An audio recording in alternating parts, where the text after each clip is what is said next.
Hare Krishna, welcome to this class. We are doing verses from chapter number 18, 76, 77, and 78.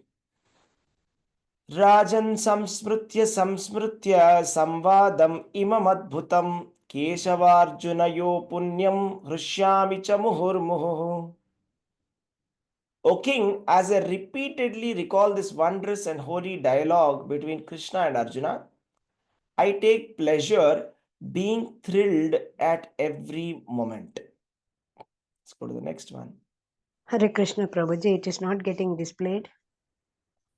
Thank you. Are you able to see this? Now? Yes, Prabhuji, Hare Krishna, thank you. Anybody wants to read this verse?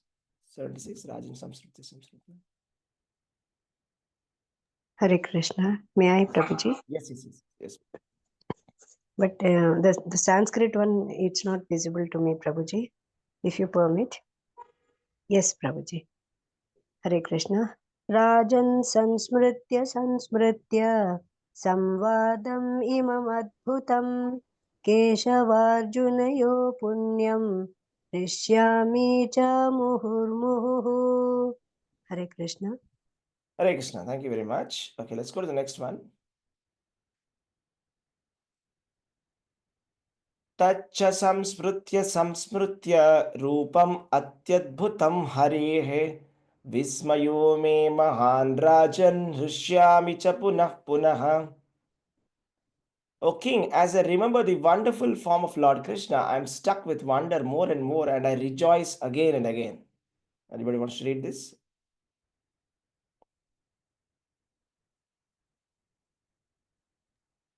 Hare Krishna Prabhuji, Hare Krishna.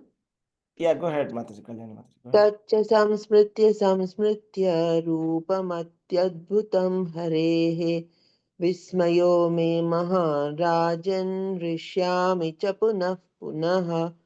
Thank you very much. Translation by Divine Grace Srila Prabhupada. Srila Prabhupada ki jai. O King, as I remember the wonderful form of Lord Krishna, I am struck with wonder more and more, and I rejoice again and again. Thank you, Hare Krishna Prabhuji. Thank you, Mataji. Let's go to the next one. Oh, this is very interesting, right? Last verse of Bhagavad Gita. Yatra yogeshvara krishno yatra partho dhanurdharaha tatra shrir vijayo bhutir dhruva nitir matir mama. Hare Krishna Prabhuji, may I recite? Yeah, go ahead. Yatra yogeshwara krishno yatra partho dhanurdharaha tatra shirvijayo bhutir dhruva nitir matir mama. Translation also, Prabhuji. Yes. Okay. Translation by Srila Prabhupada ki jai. Whenever there is Krishna, the master of all mystics, and wherever there is Arjuna, the supreme archer, there will also certainly be opulence, victory, extraordinary power, and morality. That is my opinion. Hare Krishna Prabhuji. Hare Krishna. Thank you very much. So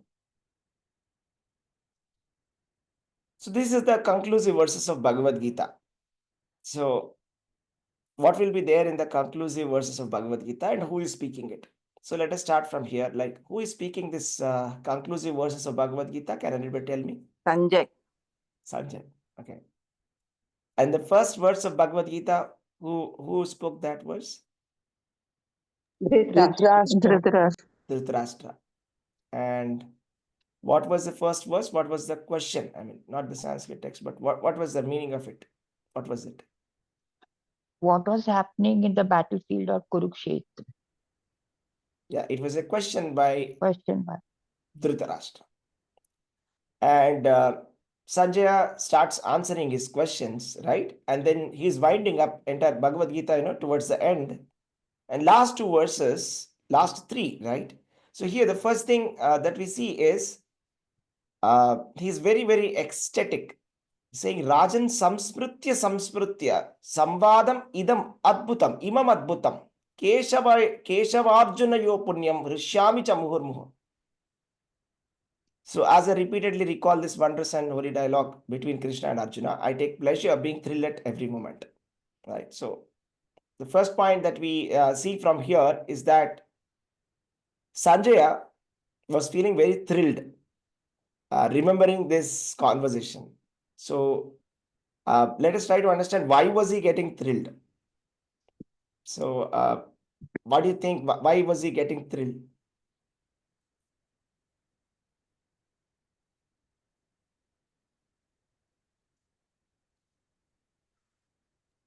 Because he listened to a very enlightening and transcendental talk between Krishna. He had the opportunity and he's so grateful and he's just in complete awe and what do you call gratitude and happiness. It's a mixture of feelings, Prabhuji. Yeah. Okay. That's right. Anybody else wants to add something? How would you feel if you could hear Bhagavad Gita like how Sanjaya heard? Would you be thrilled or no? Would you be, I mean, like Sanjaya could see everything, whatever was happening, right? Yeah. Hare Krishna Prabhuji, he not Yes, only Mother. got lessons of how to live a life, how to execute your duties, but he could also see the form of Krishna. So wonderful, so beautiful. He was awestruck by the beauty of Lord Krishna. And the words of Krishna were mesmerizing him. And so he was feeling very wonderful and awestruck, Prabhuji. That's right. So Krishna is so wonderful, right? And so his message also, the way he puts it is mesmerizing, absolutely. You know, this topic of Vedanta, right? If anybody else were to be presenting this, I don't think it would be so interesting. Do you think? I mean, what is Vedanta? I mean, if you have to say like somebody who is going to be born has to die again and telling all of these things,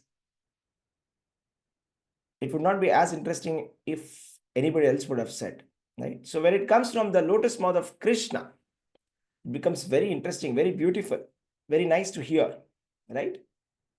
And Krishna has given, I mean, it's unbelievable, right? This is 700 verses. 700 verses can be printed into a small book. How many of you have that small book, right? So it's like a pocket size shloka book, I have Prabhuji. right? Even I have Prabhuji. Yeah. Yeah. Can you believe it that so much of knowledge can be packed inside a matchbox? It's like a matchbox, right? It's the size of a matchbox. But there's so Hare, much of knowledge packed inside it, right? Hare Krishna Prabhuji. Hare May I Krishna. add a small point, Prabhuji? Yes, please. I have the tiniest book of that, Okay. which was sold from those days. Mobile Bhagavad Gita library used to come mobile. Okay. So it costed. It was a gift from my guru. He was a Sanskrit Pandit. It was a gift. It was costing 10 paisa, Prabhuji. मूल्य Okay. 10 पैसा बोल के लिखा है उसमें. 10 paisa. I still hold it dear to my heart. Small one. Yes, Prabhuji. Hare Krishna. Smaller Thank than you. a matchbox. Yes, Prabhuji. Hare Krishna. Containing the entire knowledge of the universe, right? Entire knowledge of the universe, how the universe is working, and how the energies of Supreme Lord are working. About the Supreme Lord itself is there inside this small book. Unbelievable, right? So one day what happened was in Vaikunta, Lakshmi Devi was massaging the lotus feet of Lord Vishnu. And she was asking, "Dear Lord, I would like to understand, why do you sleep?" Then he said, "Devi, it is not sleep. This is Yoga Nidra. In this Yoga Nidra, I meditate upon how my energies are working in this universe. Because the entire universe is conducted by my energies." Then Lakshmi Devi asked, "Can you please explain how your energies work and how the universe is getting conducted?" He said, "That I have given it in Bhagavad Gita." Lakshmi Devi said, "But Bhagavad Gita is such a small textbook. It has hardly 700 slokas. In comparison to the crores of verses that Vedas have, there's an official number, I don't recollect, 7 or 4 crores, 7 crores, I think. Total number of slokas, official number in the Vedas. May not be there right now, but total number as per the official version. But then it is 700 verses only. How is it possible that the entire knowledge of the universe is there inside this small book? He said, this Bhagavad Gita is not different from me. It's same as me. And he continues to say that, each of these, the last 2 chapters, right, of the Bhagavad Gita are my lotus feet, right? And he continues to say that, okay, the first 5 chapters are my 5 heads, like that he says. So ultimately he says that, the point here is, he says that this Bhagavad Gita is not different from Krishna. And here we are hearing Bhagavad Gita, not directly from Krishna, but we are hearing from the spiritual master in the bona fide spiritual succession. That is Srila Prabhupada's words we are reading. So we are reading the purports of Srila Prabhupada. So that is, if you hear Bhagavad Gita from the right source, it is as good as hearing it directly from Krishna. And the result is also the same, to attain full Krishna consciousness. But we have to hear it with the right mood. Because Dhritarashtra also heard, Sanjaya also heard. But was there a difference? Yes or no? Yes. Sanjaya also heard Bhagavad Gita. Dhritarashtra also has heard the same Bhagavad Gita when Sanjaya is narrating it, right? But Sanjaya is very, very ecstatic. But Dhritarashtra, is he ecstatic at the end of Bhagavad Gita? Let's try to understand. We'll see in a moment where Sanjaya is going to inform that Pandavas are going to win. He's going to indicate in the last verse. So after hearing this, what do you think Dhritarashtra will be going through? Is he also thrilled? Is he also like saying, Rajan samsmrutya?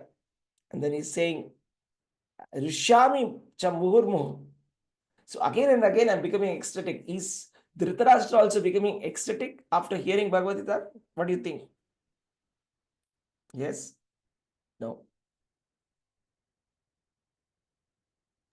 No, Yes. Prabhuji, Dhritarashtra wasn't excited hearing the Bhagavad Gita or this thing. He was morose because he knew that Krishna was the Supreme Personality of Godhead on the side of Pandavas, and his sons wouldn't win.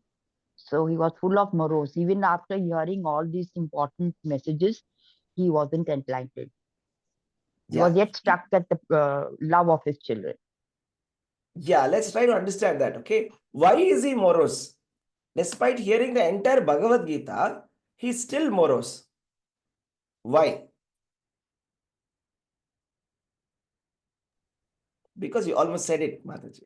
Hare Krishna, Prabhuji. Yes, go ahead. Even in the beginning of the battle, even when Akura approached him, he said, I know that he is Krishna, the Supreme Personality of Godhead.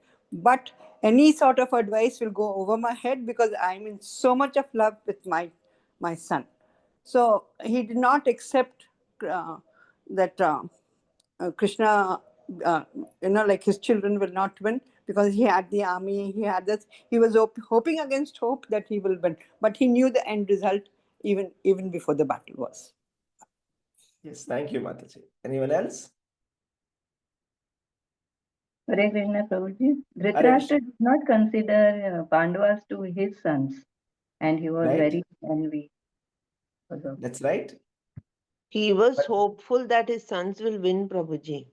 He was another false ego, then he was totally illusioned, all negative, symptoms he had. He never surrendered.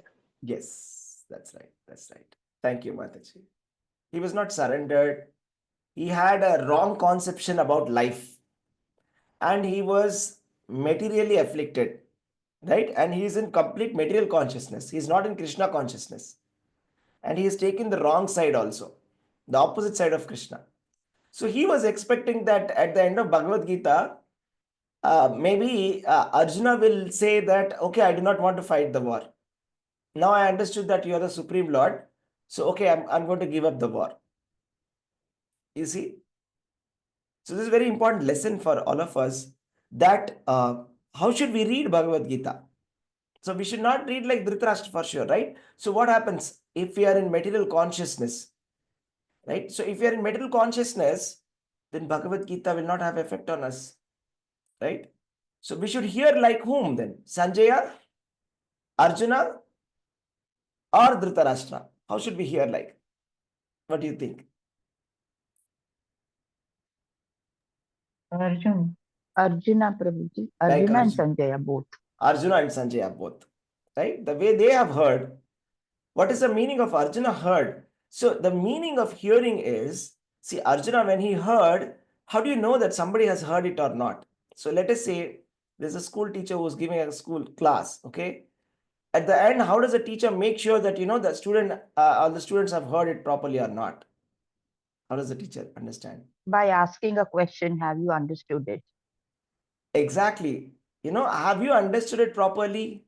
Then what do the children say? I mean, those who understood, there's some people who understand, there's some people who don't understand, right? And then they tell their realization. So based on the realization, the teacher understands whether the subject was taught properly or not. Krishna also is a perfect universal teacher. He is asking Arjuna, have you heard the message properly? Now is your illusion cleared? Right? And Arjuna is answering that all my illusion has been dispelled. And now I shall fight. I shall do what you are saying. So proper hearing means to understand and action. Hearing means action, right? So now he is ready to act immediately. That's very important.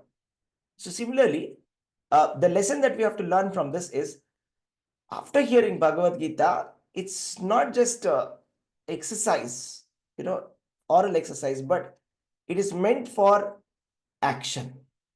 So how do you tell Krishna that you understood it? Right? Krishna is asking Arjuna. So when Krishna is asking Arjuna, is he also asking us or not? What do you think? Yes or no? Is Krishna only talking to Arjuna, Bhagavad Gita? Or is it Through Arjuna, he is talking to us actually. through Arjuna, he's talking to us, right? So when Krishna is going to ask this question to you, that have you understood this dialogue? So what is your realization? So what is it that we're going to say to Krishna? Are we going to say, I understood it, or I have to listen to it again, or what is it, right? So what is the answer that will satisfy Krishna? Tell me that. Which answer will satisfy the Krishna the most? I've understood a little bit and I'll try to follow it. Yeah. There's no trying. We should do it. Okay. Arjuna did not say, I will try. He said, I shall follow whatever you say. Right? He said, I shall follow whatever you say. Right? So that's Krishna consciousness. So here it is said, the result of Krishna consciousness is that one becomes increasingly enlightened and he enjoys life with a thrill, not only for some moment, but at every moment. So association with Bhagavad Gita means association with Krishna. Association with Krishna means transcendental bliss, right? So it is as good as being with Krishna, staying with Krishna, right? So in that mood, like, you're in Vrindavan, you're with Krishna, right? So you'll be obviously very happy. So that's one of the symptoms, being very happy. And then the next verse goes and says, as I remember the wonderful form of Lord Krishna, I'm struck with wonder more and more. I rejoice again and again. So there's an important point here, okay? Sanjaya is very happy about seeing the wonderful form of Lord Krishna. He's not saying, hearing this wonderful, philosophy, I'm feeling very happy. Is he saying that? What is he saying? What is making him happy here? Is it that the philosophy of birth, death, and liberation, that is what is making him happy? Like, generally the jnanis, they are very much attracted towards that, and they literally neglect Krishna. Am I right? But in this case, you see, he's saying in the verse number 18.77, he's saying, O king, as I remember the wonderful form of Krishna, I'm struck with wonder more and more, and I rejoice again and again. So tell me, what is the source of happiness for Sanjaya? Is it the form of Lord Krishna, or is it the anything else, which is like, what do you think? What is actually making him more happy as per this verse? Form of Lord Krishna, I think, Prabhuji. Yeah, the form of Lord Krishna is so beautiful. So what is a lesson for us is, when we read Bhagavad-gītā, we should not commit the mistake of separating Krishna from his message, which is actually a standard practice for many Mayavadis. They try to separate Krishna and the message, in a way that, okay, this message, Krishna delivered it. The message is actually original. We are concerned about the message, not Krishna. This kind of attitude is very wrong. It's an offensive attitude. So Krishna, his message, they are not different. However, we should be focused more on Krishna first. Krishna is delivering it, right? So we are attached to Krishna. And whatever Krishna says, we shall follow. That is more important. So here it's also very clear that he is remembering the wonderful form. He's saying, Rupam Adbhutam Harehe, right? The beautiful, beautiful, wonderful form of Krishna. What form did Krishna show? First, he showed the universal form. And from the universal form, he showed another form. What was that? Anybody can say? Four-handed form. He showed the four-handed form. Chaturbhuj. Chaturbhuja Rupa. And then from the four-handed form, he came to what? Human-like form. Human-like two-handed form. So, let's see. Sanjaya could see all of that. Right? So, by the grace of Vyasadeva, Sanjaya could see the universal form. And Krishna is saying that he has never exhibited such a form before. He says to Arjuna that, never in the past have I exhibited this kind of a form. I am exhibiting this only to you. Right? It was exhibited for Arjuna only. But some great devotees were also able to see the universal form of Krishna. Like Sanjay also. Right? Because he is one of the great devotees of the Lord. Right? So this is very important. So Arjuna is very, very important. So here, because in Bhagavad-gītā, Krishna said something. Have you noticed this? In the chapter number 10, he says, among Pandavas, what did he say? Who am? Arjuna. Krishna said, among Pandavas, I am Arjuna. Right? He said, I am Vyasa. Right? So Vyasadeva has disclosed this knowledge to his disciple Sanjaya. So it is actually the mercy of the spiritual master that he has got. Right? So he is thanking to his spiritual master, to Vyasadeva, for gracing upon him this opportunity that he is able to see the universal form of the Supreme Lord. Right? So therefore, we should also be very grateful to the Acharyas, right? To Srila Prabhupada. And Srila Prabhupada wrote this based on the Baldev Vidyabhushan commentary. Right? So Baldev Vidyabhushan was such a great devotee. He's one of the Acharyas. So we should be grateful to all these Acharyas, right? Because of whom we are able to hear this message. Right? And then, like I said, what is very important is our attachment towards Krishna should increase. That is the most important point. Okay, it's not that now I understood we should be detached and then I will be detached from Krishna. No, that's like exactly the opposite of what Bhagavad-gītā is saying.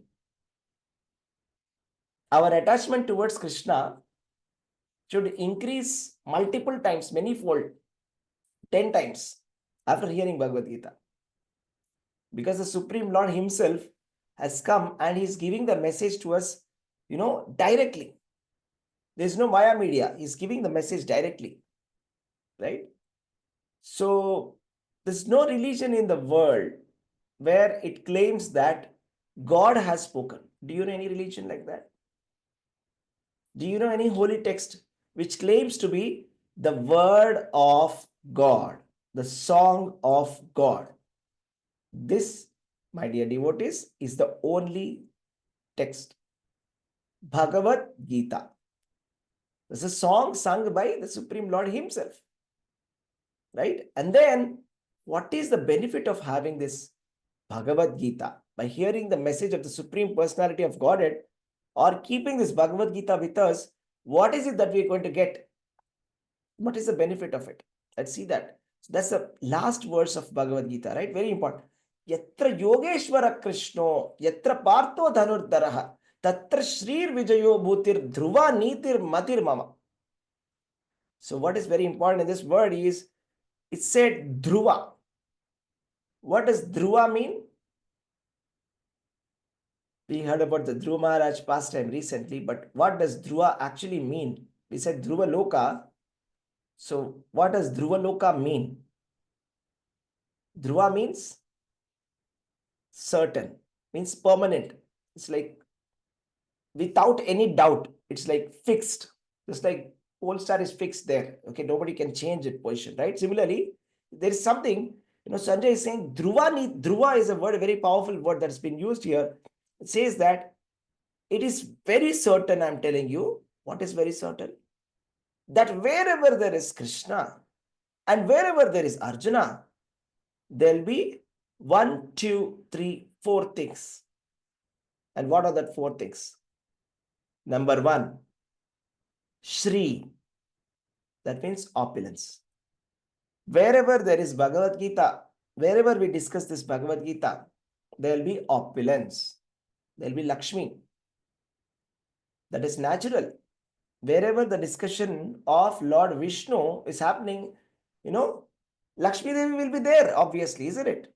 So wherever this discussion is happening, Lakshmi will be there. Shri, Vijaya, victory. And then Bhutihi, exceptional power, extraordinary power. Opulence, victory, extraordinary power, and Niti. Niti means morality. So these are the 4 things that will be there wherever there is Bhagavad-gītā discussion happening. So as far as we are concerned, we never want to stop Bhagavad-gītā, right? So I remember once I asked Vrinda Mataji that, Mataji, our morning program, we are about to finish Bhagavad-gītā. It was not this cycle, okay, last time I think, okay, last 700 verses when we did. So we are finishing the 700 verses, right? I asked her, Mataji, we are about to finish Bhagavad-gītā. Can we take a break from Bhagavad-gītā and do something else? You know what she said? Any guesses? She said, never take a break from Bhagavad-gītā. Does it make sense? Never take a break from Bhagavad-gītā. Yes, Prabhuji. Yeah. So that struck me. Okay, that words landed properly, right? So it's a very wonderful instruction. What do you think? In our life, we should The never more part we away. listen to it, the more we want to learn, Prabhuji. Absolutely. And there is also, we need to read it every day for the rest of the life. Absolutely. We can just keep reading this again and again and again and again. Just like how he says, right? Sanjay is saying, Muhur Muhu. Muhur Muhu means again and again. So it doesn't matter how many ever times you read this, it's not going to be boring at all. Okay, there'll be a new realization. There'll be something new that will come out every time, every single time. Every single time, for example, when I teach, I see that there's some new point that's coming out. That there's a new angle that's coming out. Every time I hear from some devotee speak, I see some new angle. So I'm sure that should be the experience for you also. Because Krishna's message is not different from Krishna. And Krishna is Nava Nava Yamana. That means he is always fresh. Right? Never becomes boring, Bhagavad Gita. So we just have to properly hear this from the proper source. That's it. Right? It never becomes boring. How many ever times we may be reading this? So Bhagavad Gita started with the inquiry of Dhritarashtra, and he was expecting that Arjuna will say, I'll not fight the war.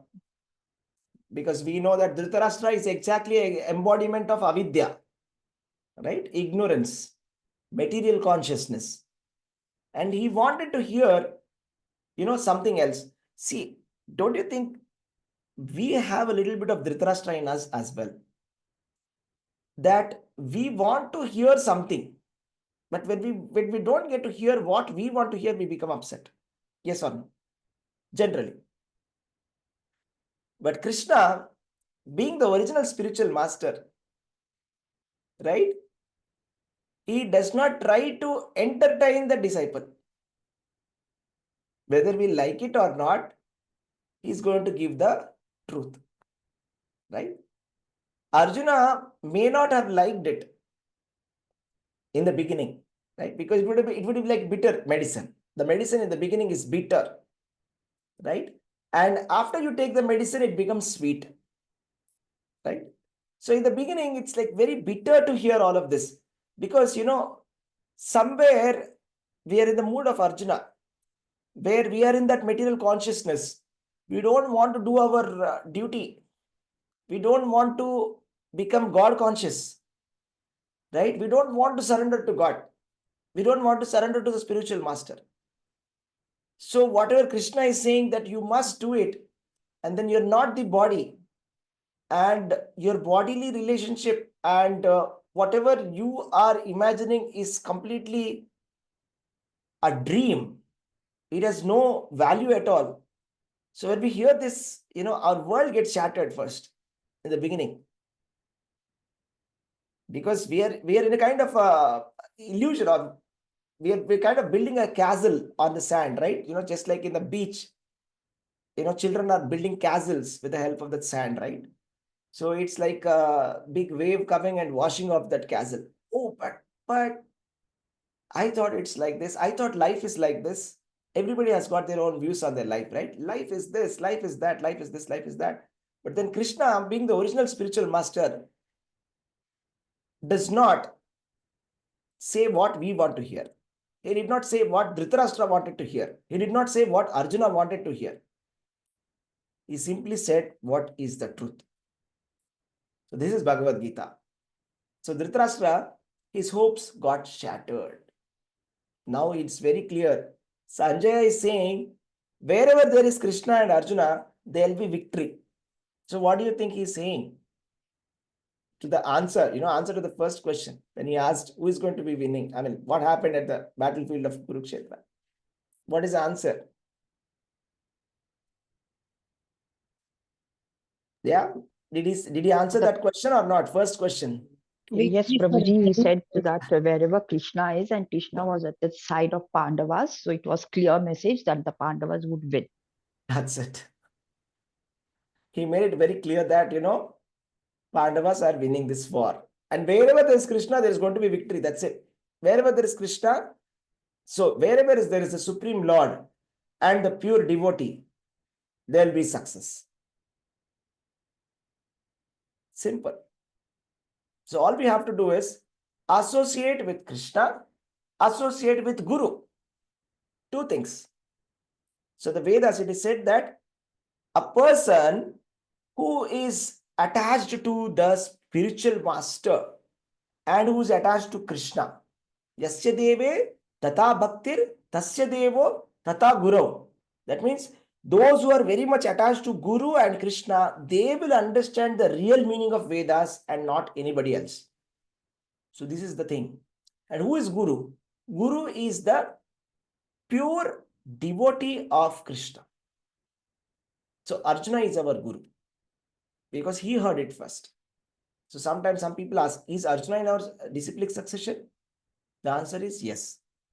He may not have specifically spoken to somebody else or given this message to anybody else, but that does not matter. He is still a guru.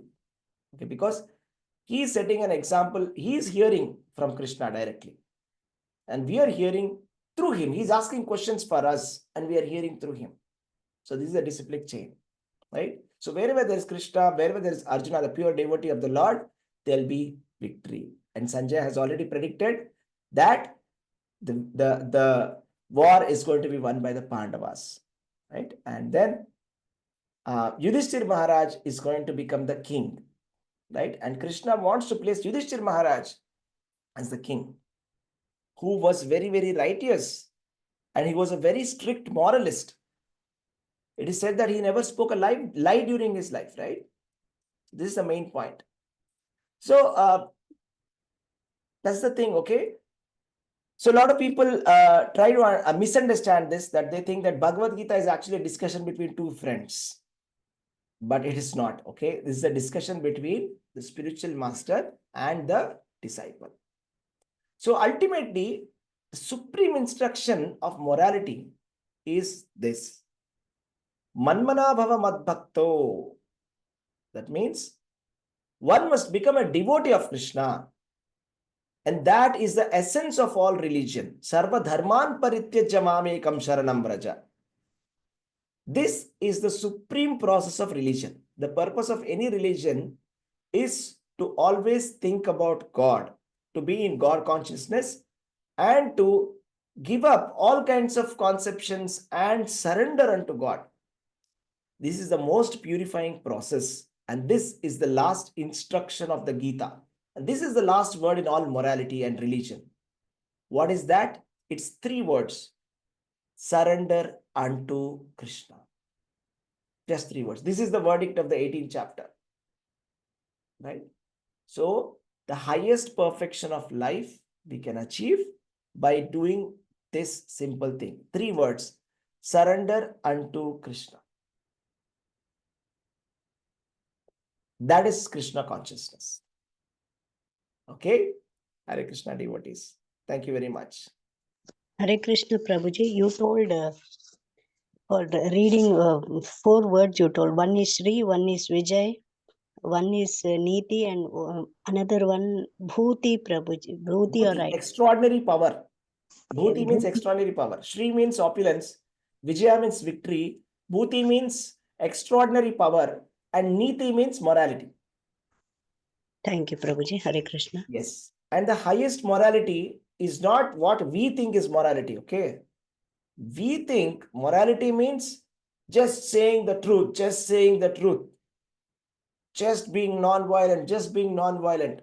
No, that is not the real morality. That is not the real truth. The real truth is to repeat what Krishna has said.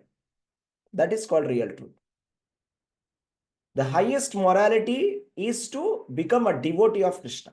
This is the highest morality. If we again go back to the previous version, then that means we didn't understand anything in Bhagavad Gita. So it's like, after hearing entire Ramayana, there was somebody who asked one question, very intelligent question. What was that question? Anybody knows? Who was Lord Ram? Who was not Rama? What is the relation between Rama and What is the Sita? relation between Rama and Sita? Yes, Yeah. Prabhu. So we should not get back. So after hearing entire Bhagavad Gita, if we go back to the same material conception, then what is the use of hearing the entire Bhagavad Gita? Right? So that's the point. Right? Thank you very much. Hare Krishna. Anybody wants to add something? Please go ahead and add. So what is it that you want to add? What is your realization after hearing these 3 verses?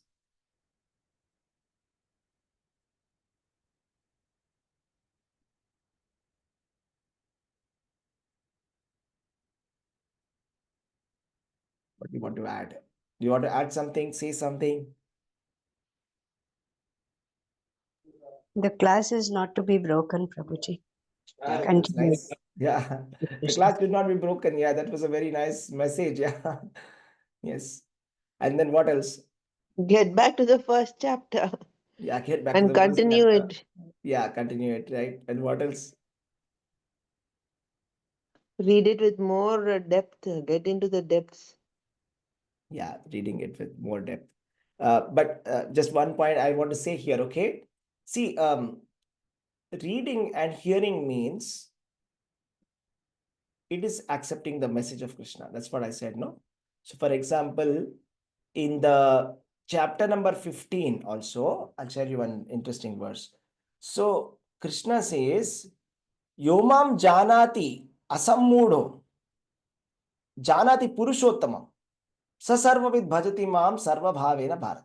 Okay, let's just see this and try to understand, okay?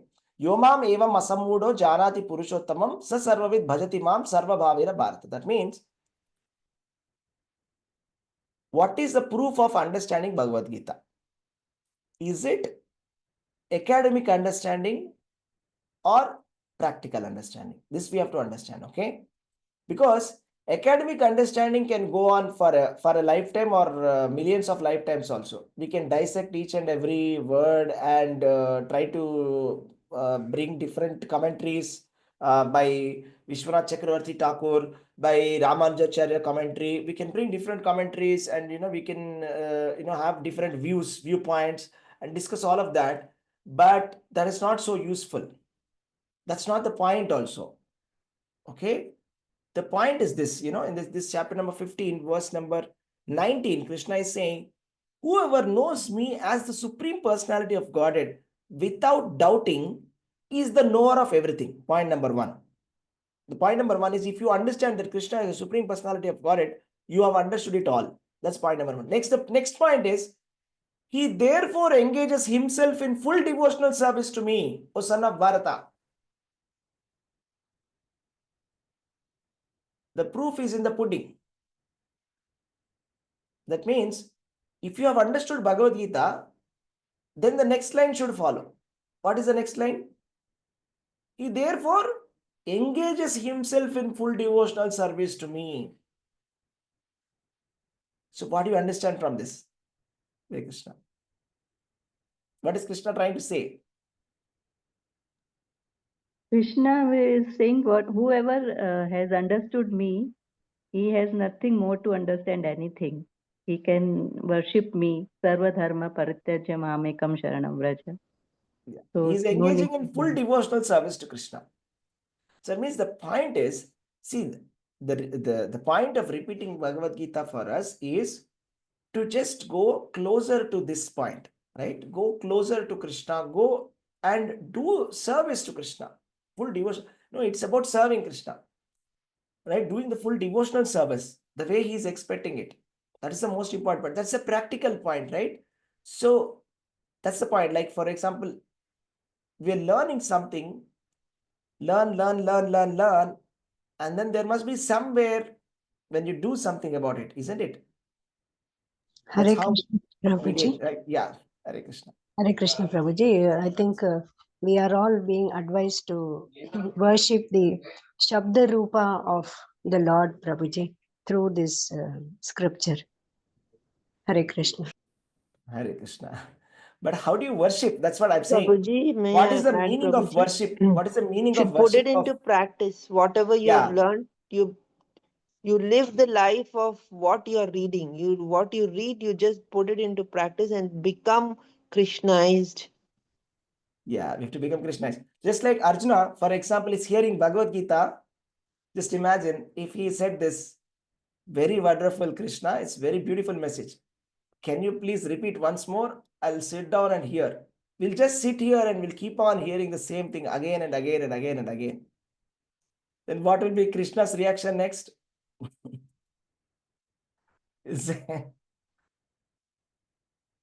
Yeah, there's a war happening and they have paused the war. And Krishna gave the message, and Arjuna is saying, this is a beautiful message. Let us just keep on enjoying this. What would Krishna say? It's time to fight.